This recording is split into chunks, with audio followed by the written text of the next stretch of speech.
When I handed my brother eviction papers for moving into my house while I was away, my mom cried, "You can't do this to your family." So I replied, "Family doesn't steal from family and call it sacrifice." Some background.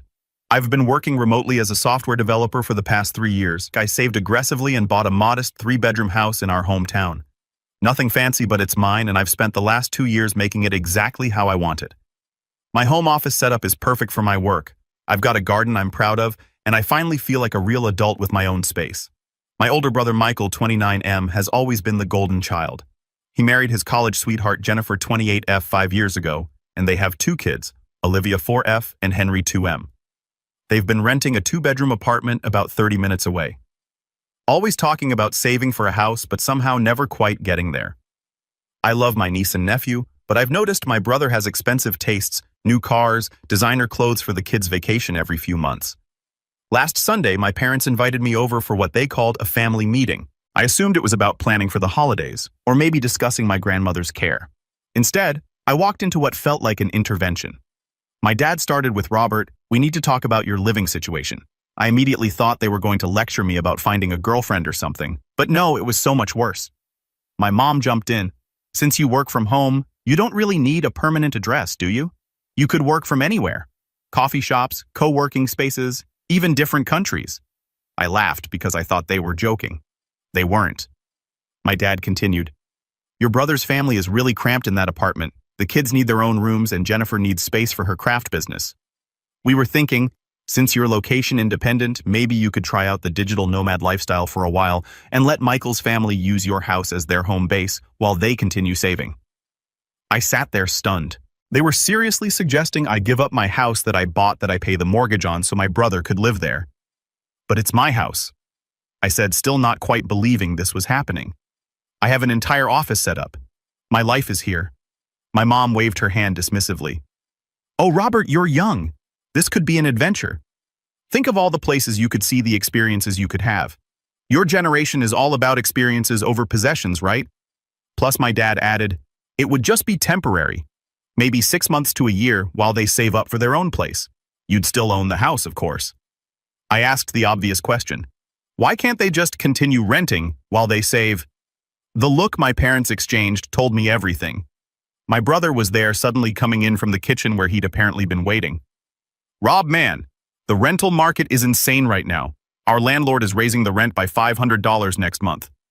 With what we'd pay in rent, we could almost cover your mortgage payment. It would help both of us. You'd have someone taking care of your place while you travel, and we'd finally be able to save properly." "I don't want to travel," I said flatly. "I want to live in my house, the house I bought specifically so I could work from home comfortably." Jennifer appeared then, Olivia on her hip. "Uncle Robbie, don't you want your niece to have her own princess room?" Olivia looked at me with those big eyes, and I felt like I was being emotionally manipulated by a 4-year-old. The conversation devolved from there. My parents kept insisting that I was being selfish, that family helps family, that I was wasting a 3-bedroom house on just myself. They threw out phrases like digital nomad and location independence like they just discovered these concepts and couldn't understand why I wasn't thrilled about suddenly adopting this lifestyle. My brother tried the buddy approach. "Come on, Rob. Remember when we were kids and talked about traveling the world? This could be your chance." "I'd totally do it if I didn't have the kids, right? The kids he chose to have in the apartment he chose to rent with the money he chose to spend on everything except saving for a house." I left after an hour of this, saying I needed time to think, but I already know my answer is no. I worked hard for my house. I love my house. I don't want to be a nomad, digital or otherwise.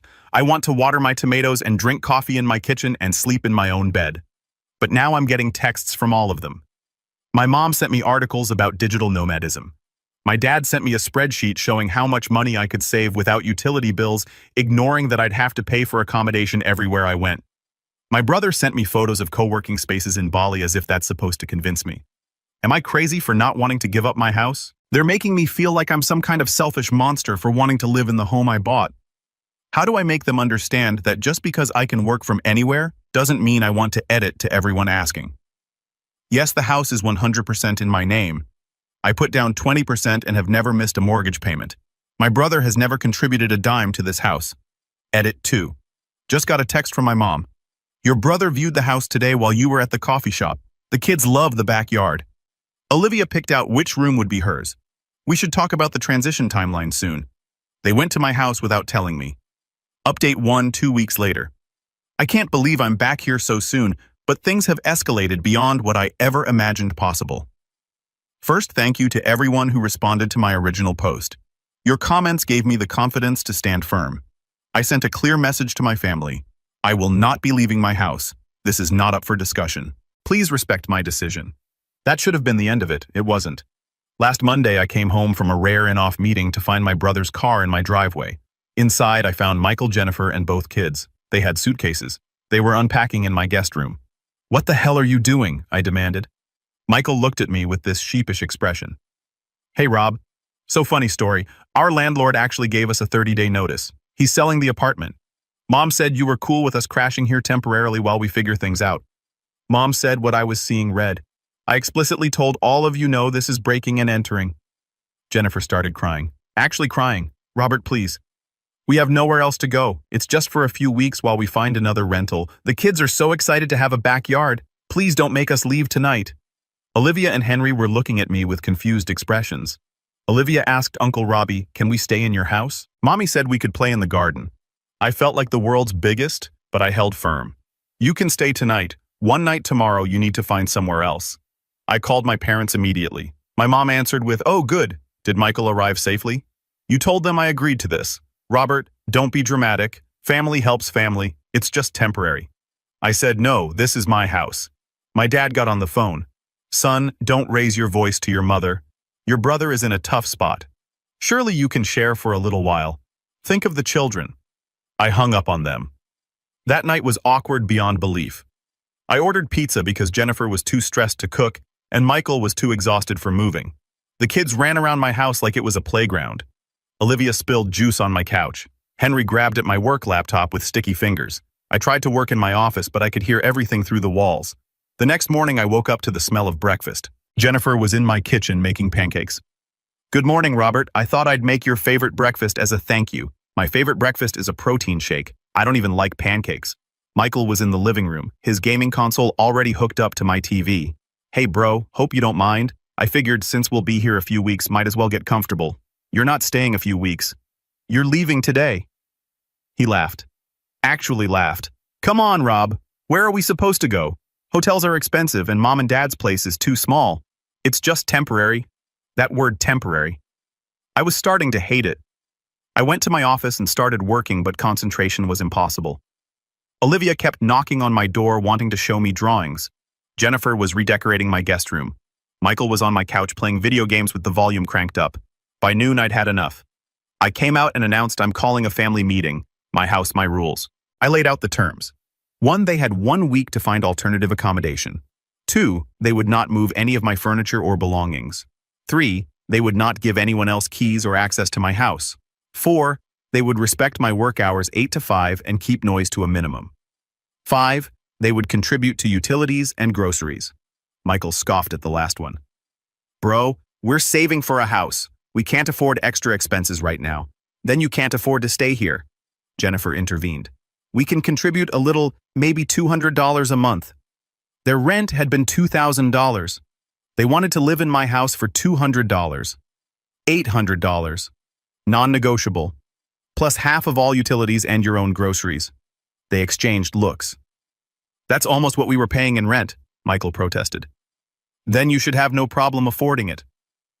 They reluctantly agreed, though Michael muttered something about family not charging family. The week passed in a blur of boundary violations. Despite my clear rules, Jennifer rearranged my kitchen to be more efficient.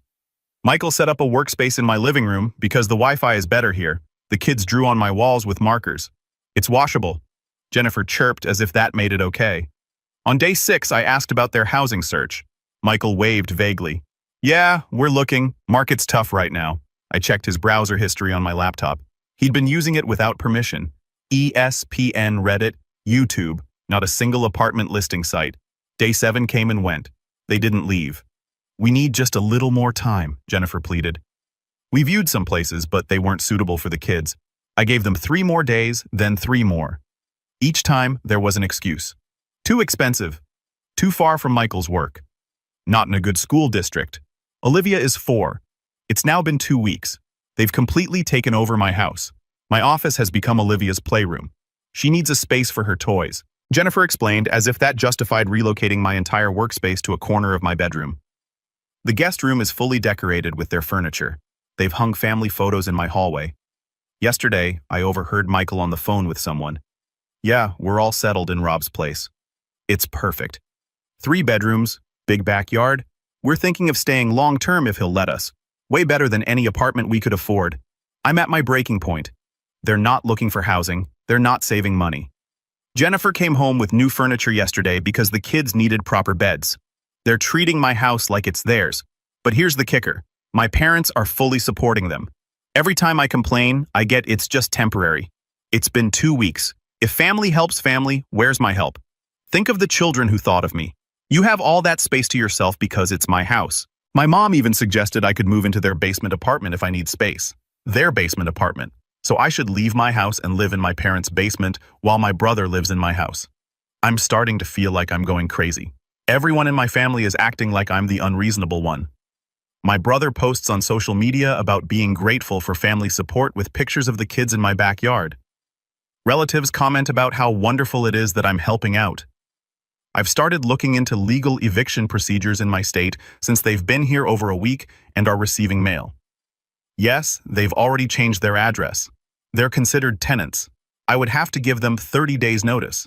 30 more days. I can't work properly. I can't relax in my own home. I wake up to kids screaming and go to bed to the sound of Michael's gaming.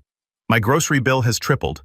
My utilities are through the roof, and they've paid me exactly $0 because we're still settling in. Tomorrow, I'm serving them with an official eviction notice. I'm sure this will cause a family explosion, but I don't care anymore. This is my house, bought with my money for my life. I'm not a selfish monster for wanting to live in it. I'll update again when I have news. Wish me luck. Update 2-3 months later. I know it's been a while since my last update, and honestly, I've been putting off writing this because I'm still processing everything that happened. Buckle up. This is going to be long. When I last updated, I was preparing to serve my brother with an eviction notice. I did it. I hired a lawyer, had the papers properly drawn up, and served them officially. The 30-day notice was dated October 15th, giving them until November 15th to vacate. The explosion I expected, it was nuclear. Michael laughed when I handed him the papers. Actually laughed. "You're not serious," he said, tossing them on my coffee table. "Mom and Dad said you were just being dramatic. This will blow over." Jennifer cried again, but this time it felt more manipulative than ever. How can you throw your own family out on the street? What kind of uncle does this to children? I held firm. The kind who wants to live in his own house. You have 30 days to find somewhere else. The first thing they did was call my parents. Within an hour, my phone was blowing up. My mom, my dad, aunts, uncles, cousins, I hadn't spoken to in years. Everyone had an opinion about what a selfish, heartless person I was. My mom's text, "I'm disgusted by your behavior. Those children are your blood. Your brother is trying to provide for his family and you're sabotaging him." My dad, "I didn't raise you to be this selfish. You're breaking your mother's heart." Aunt Patricia, "I heard what you're doing to poor Michael. Shameful. Family should support each other." Even my grandmother called, though she was more reasonable. "Robbie, dear, I understand it's your house, but couldn't you work something out?" I stopped answering my phone. The 30 days were the longest of my life. My brother and his wife switched tactics daily. Some days they'd be super sweet cooking meals, cleaning badly, having the kids draw me pictures. Other days they'd be cold, making pointed comments about family values and selfishness. They also started a campaign of deliberate disruption. Music at all hours, accidentally unplugging my router during important meetings, taking hour-long showers when they knew I needed to get ready for work. Jennifer started cooking fish, which she knows I hate every single day. It's brain food for the kids. 2 weeks into the notice period, things got worse. I came home to find my locks had been changed. My locks on my house. Michael came to the door with a smirk. "Oh, hey, bro. Jennifer's been worried about safety with the kids, so we upgraded the locks. Don't worry, we made you a copy." He handed me a single key. I called the police. They said it was a civil matter since Michael was a tenant. I called my lawyer. He said we could add it to the eviction case, but it wouldn't speed things up. I had to stay in a hotel that night because the key they gave me didn't work. "Oops," Michael said the next day. "Must have given you the wrong one." During this time, Jennifer started redecorating in earnest. She painted Olivia's room, my guest room, pink. Didn't ask, just did it. Put up wall decals, hung a princess canopy over the bed. It's temporary, she said when I confronted her. We'll paint it back when we move. They weren't planning to move. November 1st. I heard Michael on a video call with his friends. Yeah, Rob's being a dick about the house, but possession is 9/10 of a law, right? He can't actually force us out if we just don't leave. Not with the kids here. What judge is going to throw out 2 little kids? That's when I realized they were planning to fight the eviction. I started documenting everything. Every conversation, every change to my house, every instance of them preventing me from normal use of my property. My lawyer said it was smart. We might need it. November 15th came. They didn't leave. We need more time. Jennifer said, we found a place, but it won't be ready until January. I asked for the address, the lease, any proof. They had nothing. I filed for formal eviction with the court. The court date was set for December 3rd. In the meantime, they got worse. My parents started showing up daily trying to mediate. These mediations always ended with them telling me to be reasonable and give Michael more time. Why should I finally snapped at my mother. Why is it my responsibility to house him? You have a house. Let them live with you. Our house is too small, she said, as if that was a reasonable answer. Besides, we're older. We can't handle the noise and chaos of young children, but I can. She actually said, well, you don't have a family of your own to worry about. The court date arrived. I thought it would be straightforward. I had all my documentation clear, lease violation clear, overstaying of notice. But Michael and Jennifer showed up with their own lawyer funded, I learned later, by my parents. Their argument. They were victims of predatory lending and surprise eviction from their previous apartment. They had young children who would be homeless. They'd made improvements to my property, the unauthorized painting. And this was the kicker. They claimed I'd verbally agreed to let them stay indefinitely and was now rigging. They had witness statements from my parents saying they'd heard me agree to the arrangement. My own parents testified against me. The judge gave them an additional 60 days due to the presence of minor children and the upcoming holidays. 60 more days. I broke down in my car after court. Not sad crying, rage crying. The kind where you can't breathe properly and your vision goes blurry. But here's where things shifted. Remember my grandmother who'd called earlier? She reached out again after hearing about the court case. Robbie, come see me. Grandma Ellen is 82 and sharp as a tack. She sat me down with tea and cookies like I was 12 again. Your parents are wrong, she said simply. I've watched this dynamic your whole life. Michael gets you give. It's not right. She told me things I'd never known. How my parents had used money she'd given them for my college fund to bail Michael out of credit card debt. How they pressured her to change her will to favor Michael because he has a family to support. How she'd refused. I'm leaving my house to you. She said, it's in the will already done because you're the only one in this family who understands the value of working for something. Then she did something that changed everything. She called my parents and tore them apart. I mean, really laid into them about favoritism, about enabling Michael's irresponsibility, about punishing me for being successful. It was glorious and terrifying. My parents were furious, but something in their dynamics shifted. Maybe it was shame. Maybe it was the threat of being cut off from her will, but they backed off a little. The 60 days continued to be hell. Michael and Jennifer knew they were leaving, so they stopped pretending to care about the house. Things got damaged accidentally. Always accidentally, a broken window scratched floors, holes in walls from hanging pictures. I lived in my office, essentially. Showered at the gym, ate takeout in my car. I couldn't stand being in my own home. January 15th, eviction day. They didn't leave willingly. I had to have sheriff's deputies remove them. Jennifer wailed about trauma to the children. Michael called me every name in the book. Olivia asked why Uncle Robbie was being mean. That hurt the most. They moved in with my parents. Suddenly, the house that was too small became adequate. Funny how that worked. The damage to my house was extensive. Beyond the visible stuff, they'd somehow damaged the plumbing, destroyed the garden, and left the place filthy. It took $12,000 and 3 weeks to get it back to livable. I sent them the bill. They laughed. I sued. My lawyer said we had a good case. Court date pending. The real plot twist came last week. My parents invited me to dinner. I almost didn't go, but Grandma Ellen convinced me to hear them out. I arrived to find not just my parents, but Michael, Jennifer, and the kids. An ambush. We need to talk about the house situation my dad started. I stood to leave, but my mom blocked me. Please, just hear us out. Their proposal was this. Since I'd proven I didn't need the house full-time by staying in my office during their occupation, and since Michael's family was suffering in their small space, wouldn't it make sense for me to embrace the digital nomad lifestyle? They'd researched everything. Co-working spaces urbans, it's the future of work. Michael chimed in that they'd be willing to rent my house for $1,000 a month. Below market, but family discount, right? Below market. My mortgage is $1,800. Property tax insurance and maintenance bring it to about $2,500 monthly. They wanted me to subsidize their living while I wandered the world like a nomad. We've already talked to Olivia about having her own room again, Jennifer added. She's so excited. I looked at my parents, really looked at them. My mom was nodding encouragingly. My dad was pulling out printouts about digital nomadism. You're serious, I said. Not a question, a statement. It just makes sense, my mom said. You're single? No attachments? Michael has a family. The house is too big for one person. Then Michael should buy his own house. I said. With what money? Michael snapped.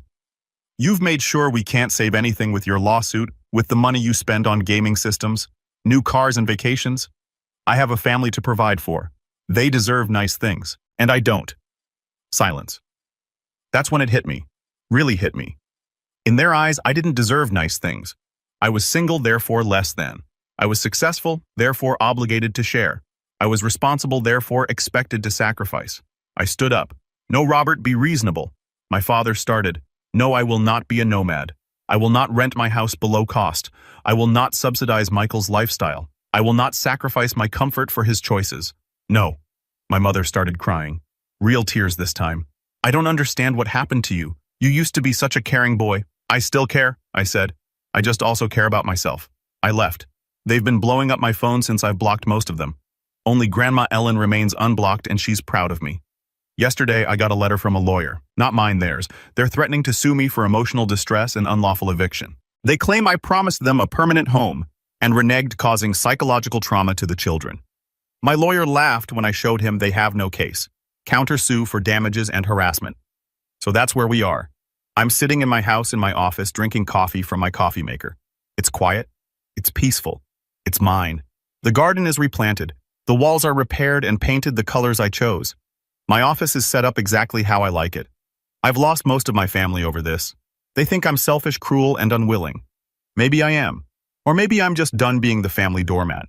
My therapist. Yeah, I got one. Says I'm establishing healthy boundaries for the first time in my life. It feels weird, uncomfortable, but also free. I don't know what the future holds. The lawsuits, the family drama, the holidays are going to be awkward as hell, but I have my house, my space, my life. And despite everything, despite the guilt trips and the manipulation and the drama, I don't regret it. This is my house. I worked for it. I paid for it. I deserve to live in it. Family helps family, they say. But family shouldn't expect you to set yourself on fire to keep them warm. And they definitely shouldn't hand them the matches. I'll update if anything major happens with the lawsuits. For now, I'm just enjoying the sound of silence in my own home. Edit. Since posting this, I've gotten messages from extended family members I haven't heard from in years, all with opinions about the situation. The family grape remains strong. I'm holding firm. Edit 2. To everyone asking about Grandma Ellen, she's doing great and has officially become my favorite person. She started referring to my house as Fort Independence and herself as my allied forces. She's 82 and fiercer than anyone I know.